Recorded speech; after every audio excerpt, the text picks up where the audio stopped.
हुए थे, लाखों आदमियों ने फार्म भरा था, 7,500 आदमियों से बात करके देखो उनको नौकरी, उनकी क्या हालत बना रखी। जिन्होंने 2 टेस्ट दिए, 1,000 रुपये फॉर्म का खर्चा था, नेगेटिव मार्किंग थी, यानी कि सरकारी नौकरी होने के बाद उनकी हालत ये है, उनको मंथली 6,000 रुपये तनख्वाह दी जाती है, मात्र 6,000। और ये 6,000 घोषणा करते हैं बुजुर्गों को बुढ़ापा पेंशन देने की। अब मैं आपसे पूछना चाहता हूँ 6,000 सरकारी नौकरी कौन सी जगह है, कहाँ सुना है? क्योंकि इन लोगों ने एजेंडा बना रखा, चुनाव आता है भर्तियां निकाल देते हैं, बाद में उनको बोल देते हैं आप लोग तो कच्चे हो, फिर अगले 5 साल आते हैं, तब चुनाव के नजदीक आकर बोलते हैं आप लोगों को पक्का कर देंगे, बस वोट दे देना। यानी कि हाथी के दांत दिखाने के और खाने के और सरकार का ये प्लान रहता है। 1,20,000 कच्चे कर्मचारी पक्के करने का वादा करा है सीएम साहब ने, कभी 1,20,000 कर्मचारी पक्के करने का वादा किया, तो उन भाइयों को पक्का क्यों नहीं किया जा रहा जो 7,500 भाई हैं, 7,500 भाई हैं? घोषणाएं तो ये भी की हैं, हर गांव के अंदर जल है, पानी है, बिजली है।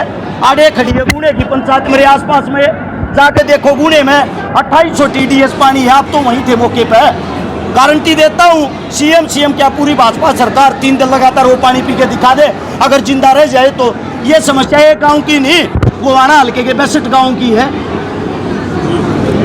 भाई साहब आगे भविष्य में मतलब टिकट के लिए मतलब कोशिश करनी है या पहले चुनाव सीधा लड़ना है? हमारा जो कार्य है, हमारा कार्यक्रम करना है, गांव-गांव प्रोग्राम करना, लोगों को जागरूक करना, अपने लोगों को एकत्रित करना, उनका जो प्यार मिल रहा है, उनका जो समर्थन मिल रहा है। हम टिकट लेने के लिए नहीं जाएंगे, टिकट स्वयं चलकर हमारे पास अपने आप आएगी। ये अपने गुरुओं का कहना है कि बेटा मेहनत कर, लगन कर, टिकट लेने नहीं जाएगा, टिकट अपने आप आपके पास आएगी अगर तेरे में दम होगा तो। अपना कार्य काम करना है। बराता शरीफ ने भाई जो आ रहे हैं ये इसीलिए आ रहे हैं कि हरस चिकारा चुनाव लड़ेगा। इनको इस बात से मतलब नहीं है हरस चिकारा किस पार्टी से लड़ेगा, मैं इनका दिल कैसे तोड़ सकता हूँ। इतना प्यार, इतना समर्थन मिल रहा है, जब एक कदम उठा लिया, टिकट मिलो ना मिलो, चुनाव 100% लड़ेंगे और लड़ेंगे। बीजेपी से भी लड़ सकते हैं भाई साहब, बीजेपी की आप लोगों ने जो बात की है, बीजेपी ने पर्सनली हरस शिकारा पर जो जुल्म कर रखे, अगर उसके बाद भी मैं भाजपा से चुनाव लड़ता हूं तो शायद मेरे से गंदा इंसान नहीं होगा। उनकी तरफ से गर्दन कटवा सकते हैं, गर्दन कट जाएगी, आखिरी जो सांस होगी तब भी उनकी तरफ से चुनाव नहीं लड़ेंगे। समाज सेवा एक अलग क्षेत्र है, राजनीति एक अलग क्षेत्र है। समाज सेवा में आपका अच्छा नाम है, राजनीति में नाम पहले आपको कदम रखा है, किस तरह की जरूरत है? समाज नीति क्या होती है? समाज को सुधारने वाली नीतियाँ, समाज में कार्य करने वाली नीतियाँ, जिनको बोलते हैं समाज सेवी। राजनीति क्या होती है? राजनीति होती है राज के अंदर बैठ के अच्छी नीतियों का पालन करके अपने हल्के, अपने शहर के लिए कुछ न कुछ करना। कोई ज़्यादा फर्क नहीं है, दोनों के अंदर एक ही चीज़ है। समाज सेवा लोगों के बीच में रह के करते हो, राजनीति आप राजयोग में, राज के अंदर बैठ के, गद्दी पे बैठ के, राज के अंदर से जो पैसा आता है उनसे करते हो। शायद समाज सेवा से भी बड़ी समाज सेवा कर पाएंगे राजनीति में जाके। जो जब्बार मलिक है लगातार आपने उनके किस तरह का मुकाबला देखेगा? मलिक साहब से हमारा कोई मुकाबला नहीं। मलिक साहब को मैं तो मानता भी नहीं कहीं मुकाबला होगा। गांव के अंदर जो आक्रोश है, गांव के अंदर जो गुस्सा है, मैं ये कहता हूँ मलिक साहब एक अहंकार में भर के हैं। मलिक साहब का परसों एक पत्रकार साथी से बात कर रहे थे, उनका कहना पता क्या था? 73 साल का हो गया तो क्या हो गया, कुर्सी पे मरूंगा, मेरी टिकट ना तो को काटनिया था ना को काटनिया। ये मलिक साहब का है। काम करूँ ना करूँ मैंने ना रखता, मन को हराया ही नहीं। दूसरी बात उनकी ये कहना है, उन्होंने पूछा हरस चिकारा नाम का एक लड़का यहाँ से चुनाव लड़ रहा है, उसके बारे में क्या कहना? मलिक साहब ने हंस के ताली मारते हुए ये कहा, कौन है ये हरस चिकारा, जानता कौन है? ये मलिक साहब का जवाब है। यानी कि यंग और यूथ और नए बच्चे से उनको सख्त नफरत है। उनके जो शब्द है वो ये हैं, जानता कौन है। मैं मलिक साहब से कहना चाहता हूँ, आपके हल्के में सैकड़ों बेटियों की शादियाँ करवा रखी, अगर आप हल्का अपना मानते हो तो। दूसरी बात, ये हल्का आपका नहीं मलिक साहब, ये हल्का सामूहिक रूप से हम सब का है और हमारा हक बनता हम विकास करें। 5 बार की आपकी जो सरकार है, 5 बार आप जो विधायक बनने के बाद नहीं कर पाए, मैं गारंटी देता हूँ वे कार्य हमने मात्र और मात्र बिना किसी पद, बिना किसी पावर के कर दिए हैं। आप बता दो, मलिक साहब की कोठी के बिल्कुल बराबर में एक लड़की की शादी करवाई, मलिक साहब के पास गए, हाथ जोड़ के मना कर दिया, ये काम मैं ना कर यारू, वो छोड़ा कर यार, छकारा का नंबर ले जाओ। जब शादियाँ छकारा करवा हुए हैं तो मलिक साहब वोट किस मारे में हो? आपका एक बात बताओ, 73 साल की उम्र होती थी, व्यर्थ हो चुके हो, अब किस चीज का इंतजार? ओलंपिक में गोल्ड मेडल जीत के लाओगे क्या? आयु हो चुकी है, आपका तो बड़पन ये है, आप अपने पद को इस्तीफा देके किसी यंग बच्चे को आशीर्वाद देके आगे बढ़ाओ। जरूरी नहीं वो यंग बच्चा रक्षकारा ही हो, कोई भी आपके हल्के का अच्छा बच्चा आपको लगता हो, जिसके अंदर ताकत हो, जो मेहनत कर रहा हो, जिसका भाईचारा स्ट्रांग हो, जिस पे आपने विश्वास हो, उसके सर पे हाथ रख के बोल दो बेटा मेरी आयु हो चुकी है, अब आप मेहनत करो। कर्मचारी की रिटायरमेंट एज होती है 58 साल 60 साल से ज़्यादा, और एक का कोई उम्र नहीं है रिटायरमेंट, इसके कोई आवाज़ नहीं। बड़े भाई साहब, हमने तो बार बार आवाजें उठाई, 150 आंदोलन कर चुके हैं इसी आयु में। ये कमियां कहीं ना कहीं आपकी, हमारी और समाज की, हम सब की हैं कि एक उम्र नेता की भी कोई ना कोई रिटायरमेंट की जरूर होनी चाहिए, और वो जो आयु हो वो आयु 60 साल होनी चाहिए। इसके बाद ये बहाने बनाते मेरी तबीयत ठीक नहीं है, मैं बीमार हूँ, इनको भी जब तक काम करते रहना चाहिए जब तक इनके हाथ पैर चले। जितने पत्रकार साथी, आप सभी साथियों के लिए एक मेरी तरफ से, मैं आप लोगों के बीच से निकला हुआ हूँ, सोशल मीडिया के कारण मेरी पहचान बनी है। मेरे हिसाब से मैं मजबूत नहीं हो रहा, आप लोग मजबूत होंगे।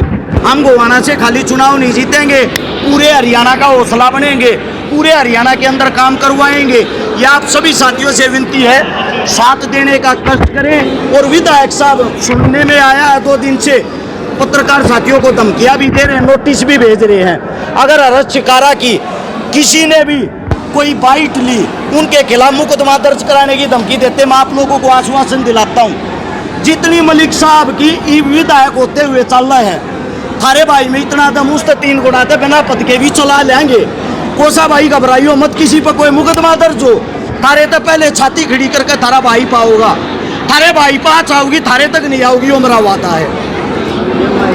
गोवाना की जनता से क्या अपील करोगे? गोवाना की जनता से ये अपील, आपके क्षेत्र से जितने भी विधानसभा की तैयारी कर रहे, जितने भी साथी चुनाव के लिए मैदान में आए, सभी साथियों को सामूहिक रूप से इकट्ठा कर लेना, और इकट्ठा करके हमारे जो कार्य हैं, हमारे कार्य से आधे भी कार्य उन्होंने कर रखे हों तो वोट उनको दे देना, रक्षकारा को भले ही मत देना। अगर हमारे कामों में दम हो, उन सबको साइड में करके उनसे आधे का डबल काम हम अकेले ने कर रखे हों, तो वोट देने का अधिकार भी आप लोगों का बनता है, सपोर्ट करने का अधिकार भी आप लोगों का बनता है। आप गाँव में आपने किसने जन समर्थन आपको मिला? जन समर्थन भाई साहब, कैमरा घुमाओ बाहर देखो, आपको पूरा का पूरा शहर हाल फिलहाल जाम मिलेगा। आप सभी साथियों को बता देता हूँ, नेता मंत्री रैलियां में रुपये देकर जो भीड़ कर रहे हैं, उससे डबल भीड़ अपने शुभ मुहूर्त पे खाली एक वीडियो से आए हुआ भाईचारा है। यही प्यार है, यही समर्थन है। धन्यवाद सभी पत्रकार साथियों का। ऐसे कौन से काम है आपके जो आप विधायक को करना चाहते हैं? पहला काम पावर आते ही सबसे पहला जो हमारा कार्य होगा, 62 के 62 गांव का दौरा होगा। 62 के 62 गांवों से एक विनती करेंगे, आप गांव की जो भी समस्या उनको पेपर पे लिख दो। जिन गांव की 62 के 62 गांव की जो समस्या है, हमारा मानना ये है पहले ही महीने में हर गांव की समस्या से मुक्ति दिलवा देंगे। चाहे वो गांव की किसी भी लेवल की समस्या हो, सबसे पहले उसको निपटाने का काम करेंगे। उससे अगला जो हमारा काम होगा, उससे अगला काम होगा शिक्षा, स्वास्थ्य, रोजगार। हर गांव में सेंटर होगा, हर गांव में स्कूल होगा, हर गांव में कॉलेज होगा, हर गांव में खेल ग्राउंड होगा। बेटियां जब स्कूल में कॉलेज में जाती है, समस्याएं बहुत है, पुलिस प्रशासन कुछ नहीं करता, उनके लिए क्या मुख्य काम रहेगा आपका? बड़े भाई साहब, बेटियों के लिए हम तो काम ही करते आ रहे हैं। अगर आप देखोगे आम जनता किसी के अंदर इतनी हिम्मत नहीं होती जो किसी बहन का भाई बन जा। हमने तो भाई बन के 150 से प्लस तो बात भरे हैं, भाई बन के 1000 से ज़्यादा शादियाँ करवाई हैं। ये बहन बेटियों के लिए इतनी की है। बहन बेटियों के लिए अलग से व्यवस्था ये होंगी, जो भी शिक्षा दीक्षा, जिस प्रकार का जो स्पोर्ट्स पर्सन है या किसी एकेडमी से जुड़ा हुआ है, उनके लिए एक अलग से व्यवस्था होगी, ताकि बहन बेटियों की व्यवस्था गांव के गांव में हो। इसीलिए तो मैं बोल रहा हूँ, गांव गांव स्कूल हो, गांव गांव कॉलेज हो, गांव गांव यूनिवर्सिटी हो, है तो अब भी, लेकिन उनमें शिक्षा मुफ्त नहीं है। अपना किसी भी गांव के स्कूल में, हॉस्पिटल में कोई रुपया नहीं लागने देंगे किसी भी गरीब बालक का। जो भी पढ़ाई होगी पहली क्लास से लेकर लास्ट तक, चाहे PhD करियो, फ्री होगी, मुफ्त होगी। किसी की जेब पे 1 रुपया नहीं लागने देंगे। रोटी सब अपने घर से खा सकते हैं अगर उनको ये सुविधाएं मिल जाए तो। ऐसा है दिमाग में तो चलाएंगे उनके लिए? क्या जी भाई साहब? बस समस्या है कि जैसे कॉलेज में ये बसों में मैं बताता हूँ, इनका कहना मतलब ये जैसे बलराज कुंडू ने महम में फ्री बस सेवा भाई अपनी जो बेटियां भाई साहब मैं बताता हूँ, उनके पास अनगिनत पैसा है, हाल के विधायक हैं, विधायक नहीं थे तब भी पैसा था। मैं खुद एक मजदूर का बेटा हूँ, शायद मैं वो फिलहाल तो नहीं कर सकता, और बनने के बाद शायद मैं बेटियों को बस में बैठ के जाने भी नहीं दूंगा, जब गांव में ही सारी सुविधाएं दे दूंगा, क्यों जाएंगी वो बाहर। अरस भाई लड़कियों खातर सारे सोचा है, आर्मी की भर्ती ने लेकर देखा आजकल ग्राउंड बिल्कुल खाली पड़े हैं, 300 400 बालक रेस मारा करते हैं। आज उस ग्राउंड पर 2 3 अग्निवीर दौड़ रहे हैं, उसके बारे में कुछ कहना चाहूँगा। अग्निपथ जब योजना आई थी, एक बार रिकॉर्ड निकाल के देख लो, सबसे पहले पैदल यात्रा उसका विरोध हमने किया था। चेक करो एक बारी, आप लोगों को पता लगेगा। सबसे पहले विरोध जताने वाले हम थे। उस चीज पे भी खट्टर साहब ने एक मुकदमा मेरा ला रखा है, लाग रहा, वो भी भुगतन लाग कुछ रहा। उम्मीद है दोनों बालकों ने जो यहाँ आसलाएं बैठे किया अग्निवीर दोबारा आर्मी में बदले। देखो, जो अग्निवीर की जो बात करते हो, ये खाली हरियाणा का मुद्दा नहीं है। हम तैयारी विधानसभा की कर रहे, लोकसभा की नहीं कर रहे। अगर हमारी लोकसभा की तैयारी हो, कहीं ना कहीं उम्मीद तो देश को हो। बड़े भाई साहब हम ये कर सकते हैं, जरूरी नहीं आप अग्निवीर की तैयारी करो, आप ऑलराउंडर होनी चाहिए। हर भर्ती की तैयारी आपके अंदर होनी चाहिए। हरियाणा पुलिस की करो, बीएसएफ की करो, आर्मी की करो, हर चीज की ऑलराउंडर बनाओ बच्चों को। यानी कि एक चीज में एक लाइन में कामयाब ना हो तो दूसरी लाइन में कामयाब हो सके। हम अपने हर एक बच्चे को वो सुविधाएं देंगे, वो हर चीज में ऑलराउंडर हो।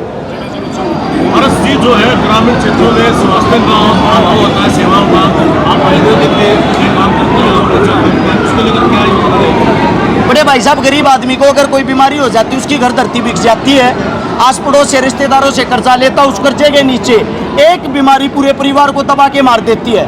हमारी कोशिश ये है, हम स्वास्थ्य के लिए ऐसे हॉस्पिटल बनाएं जिनके अंदर मुफ्त में उन बच्चों का, उन बुजुर्गों का इलाज हो जिनको 1 रुपया भी ना देना पड़े, बीमारी के कारण उनके ऊपर कर्ज ना हो, बीमारी के कारण उनको अपनी जमीन जायदाद ना बेचनी पड़े। तो हरियाणा में इतना क्राइम रेट बढ़ गया कि शर्मा को भी धमकी देगी, उसके बाद में 20-30 लोगों के पास पर्चियाँ भेजी गई। क्राइम रेट को किस तरह से देखते हैं? अरे बाबू जी, ये बात विधायक साहब से करो ना, पत्रकार साहब, विधायक साहब बैठे, उनसे पूछो आपके घर में गोली नहीं चल रही, दुनिया का चल रहा है, क्या खेल खेल रहे हो? ये पूछना तो आप लोगों ने उनसे चाहिए ना। हमारा मानना ये है, जब हल्का विकसित होगा, पढ़ा लिखा होगा, हल्के के अंदर खुद की हर चीज़ की मूलभूत सुविधाएं होंगी, मेरे हिसाब से क्राइम नहीं होगा। क्राइम कहाँ होता है? जहाँ बेरोजगारी होती है। जब बेरोजगारी नहीं होगी, क्राइम क्यों होगा? और रही बात हमारी खुली चेतावनी होगी, ये वादा अपना हल्का सबसे अलग होगा, अपने हल्के के अंदर क्राइम नहीं होगा। आप सभी साथियों का धन्यवाद। खाना खा के सारे भाई जाओ, ऐसे के ऐसे किसी नहीं जाओ।